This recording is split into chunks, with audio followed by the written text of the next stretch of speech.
Welcome to Lalitha's lovely kitchen.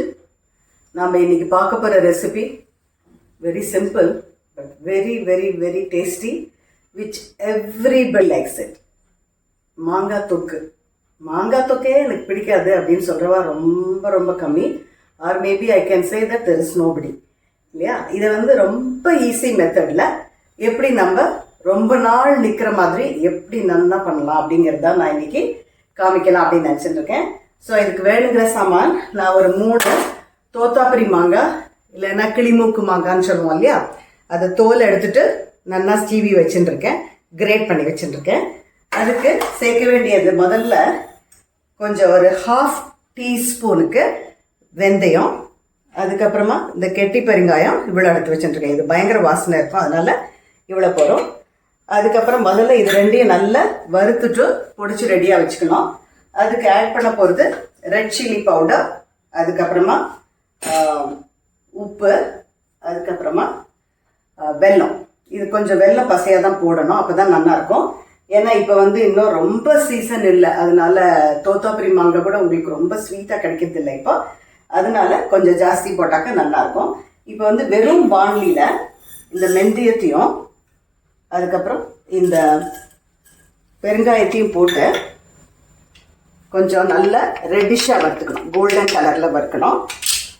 ஆனால் தான் நல்லாயிருக்கும், கரிச்சிடக்கூடாது. கருப்பானா டேஸ்ட் ஒன் பி குட். அதனால் கொஞ்சம் இதை நல்ல கோல்டன் கலரில் இதை வறுத்து எடுத்துக்கலாம். இப்போ பாருங்க, இது நல்ல கோல்டன் கலர் ஆயாச்சு. ஸோ இதை நம்ம இதுலேருந்து எடுத்துடலாம். இப்போ பாண்டியில் கொஞ்சம் ரிஃபைண்ட் ஆயில் வச்சுட்டுருக்கேன். இப்போ அதில் கொஞ்சம் கடுகு சேர்த்துடலாம். கடுகு நல்லா வெடிக்கும் போது அது கூட கொஞ்சம் மஞ்சப்பொடி, நல்ல கலர் கொடுக்கும் தொக்குக்கு. அதுக்கப்புறமா நம்ம இதுக்கு சேர்க்க வேண்டிய இந்த ரெட் சில்லி பவுடரை இந்த எண்ணெயிலே போட்டுறது பெட்டர். அப்போ உங்களுக்கு இந்த தொக்கு ரொம்ப சுள்ளுன்னு உரைக்காது. ஸோ ஐ ஹவ் புட் 1 இந்த ஸ்பூனுக்கு ஒரு கோபுரமாக ஒரு ஸ்பூன் போட்டுட்டேன். அதுக்கப்புறம் அதுக்கு சேர்க்க வேண்டிய உப்பையும் இப்படியே சேர்த்துடலாம்.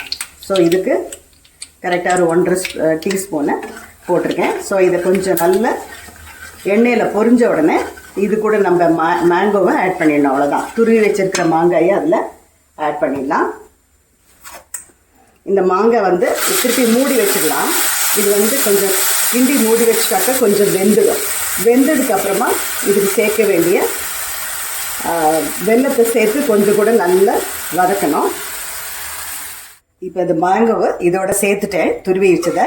இப்போ என்ன பண்ணலான்னா கொஞ்சம் நேரம் இதை மூடி வைக்கலாம், அப்படியே கொஞ்சம் நல்லா வேகட்டும். அதுக்கப்புறம் என்ன பண்ணலான்னு பார்க்கலாம். பாருங்க, இப்போ திறந்து பார்க்கலாம். நல்லாவே வெந்திருக்கு. ஸோ இந்த சமயத்தில் நாம் இது கூட இந்த பொடிச்சு வச்சுருக்கோம் இல்லையா, அந்த வெல்லத்தை அதில் ஆட் பண்ணலாம். ஸோ இதை ஆட் பண்ணிவிட்டு இது கொஞ்சம் கூட இந்த வெல்லம் கரைஞ்சி இதில் நல்லா சேரணும். பாருங்க, இது வெல்லத்து கூட சேர்ந்து நல்லா பைண்ட் ஆயாச்சு. நம்ம போட்ட எண்ணெய் கூட இப்போ இது கொஞ்சம் கொஞ்சமாக வெளியில் விட ஆரம்பிச்சு கொடுத்தேன் இல்லையா, இது கக்க ஆரம்பிச்சிருக்கேன். ஸோ இந்த சமயத்தில் நான் பொடிச்சுன்னு வந்தேன். நம்ம வறுத்த மெந்தியமும் அந்த பெருங்காயத்தையும் அதை இதோடு சேர்த்துடலாம். இதை சேர்த்து ஒரு 2 கிண்டு கிண்டிட்டு அதுக்கப்புறமா அது மேலாக ஒரு 2 ஸ்பூனு நல்லெண்ணெயை விடணும். அப்போ நல்ல மணம், இப்போ பெருங்காயம் மெந்தியம் இதோட மணம் ப்ளஸ் இப்போ நல்லெண்ணெயோட மணம் எல்லாம் சேர்த்து டாப்பாக இருக்கும். ஓகே, ஸோ இப்போ இது ஆயிடுத்து. இது ஆல்மோஸ்ட் லைக் ஹல்வா பதத்தில் இருக்குது இல்லையா. கொஞ்சம் எண்ணெயெல்லாம் வெளியில் விட ஆரம்பிச்சுடுத்து. ஸோ அதுக்கு மேலே ஒரு 2 ஸ்பூனு நல்லெண்ணெய் விட்டுருக்கேன். இது நல்லா வெந்தாச்சு அப்படிங்கிறதுனா it will start coming up like this, இந்த பொங்கி இப்படி வர மாதிரி இருக்கும். அதுதான் இது நல்லா வெந்ததுக்கு அடையாளம். ஸோ இப்போ நல்லெண்ணெயை விட்டு 2 கிண்டு கிண்டியாச்சு. இப்போ நம்ம ஸ்டவ் ஆஃப் பண்ணிவிட்டு என்ன பண்ணோம், இது நல்லா ஆற்றிடணும். நல்லா ஆறினதுக்கப்புறமா இந்த தொக்கை அப்படியே வச்சு நல்லா ஆறணும். ஆறினதுக்கப்புறமா நல்ல ஒரு ஏர் டைட் கண்டெய்னரில் போட்டு ஃப்ரிட்ஜில் வச்சுட்டாக்க எனக்கு தெரிஞ்ச மாதிரி கம்மி ஒரு மாதத்துக்கு கெட்டே போகாது, அப்படியே இருக்கும். இதை வந்து நம்ம தயிர் சாத்து கூட எக்ஸலண்ட்டாக இருக்கும்.